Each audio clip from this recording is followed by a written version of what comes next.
কেন ফেরান্দো ছাঁটাই, জানালেন মোহনবাগান সচিব দেবাশিস দত্ত। জুয়ানের পর এবার হুগো ভুমোসের বিদায়। হাবাস আসার ফলে কি মোহনবাগানে আবার রয় কৃষ্ণা, কার্ল মেকিউ, ডেভিড উইলিয়ামসরা? এসব কিছু গুজব, জানুন সত্যিটা। তার আগে আমাদের চ্যানেলটি সাবস্ক্রাইব করে, ভিডিওটিতে লাইক শেয়ার কমেন্ট করে আমাদের উৎসাহ বাড়িয়ে যাবেন।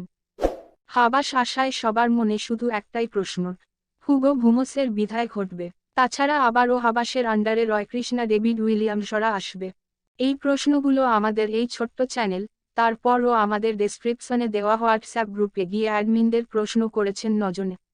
ধন্যবাদ তোমাদের আমাদের প্রশ্ন করার জন্য, এভাবেই সাপোর্ট করে যান আমাদের। হাবাস আশায় যাহারা বলছে হুগোর বিদায় ঘটবে, তারা তাদের ইচ্ছায় বলছে। কারণ হাবাস যখন দল ছেড়েছিল তখন শোনা গিয়েছিল হাবাসের সাথে বুমোসের ঝামেলা ছিল। এই জন্য তারা বলছে হুগো এখন দল ছাড়তে পারে। তবে এটি সম্পূর্ণ মিথ্যা, হুগোকে ছাঁটাই করা হবে না। হুগোর সাথে এখনও 2026-এর মে মাস পর্যন্ত চুক্তি রয়েছে। তবে মোহনবাগান সচিবের মতে দলের 4 ফুটবলারের পারফরমেন্সে খুশি নন তারা, যার মধ্যে অবশ্য রয়েছে দুজন ফরোয়ার্ড জেসন কামিন্স এবং আর্মান্দো সাদিকু। আপনারা দ্বিতীয় প্রশ্ন করেছেন রয়কৃষ্ণাদের নিয়ে। তো রয়কৃষ্ণারা কোনোভাবেই আসতে পারবে না, এটা সম্ভবই না।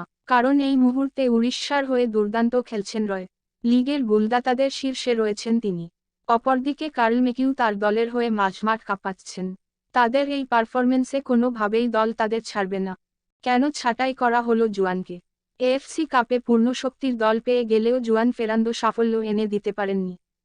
ভারতীয় দলের ফুটবলারের চোট আঘাত এবং বিদেশিদের পারফরমেন্স কোনো ক্ষেত্রেই প্রত্যাশার মান ছুঁতে পারেননি জুয়ান।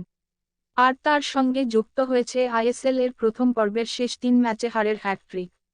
মোহনবাগান সচিব দেবাশিস দত্ত বলেন, হাবাস আমাদের টিডি ছিলই। জুয়ানের যে ব্যর্থতা হচ্ছিল, তা নিয়ে ম্যানেজমেন্ট বসে ঠিক করেছে যে জুয়ানকে রেস্ট দেবে। মোহনবাগান সচিবের কথায় পরিষ্কার, সুপার কাপে প্রথম থেকে দলের সঙ্গে নেই হাবাস। সম্ভবত তিনি 19 জানুয়ারি ডার্বিতে ডাগ আউটে বসবেন।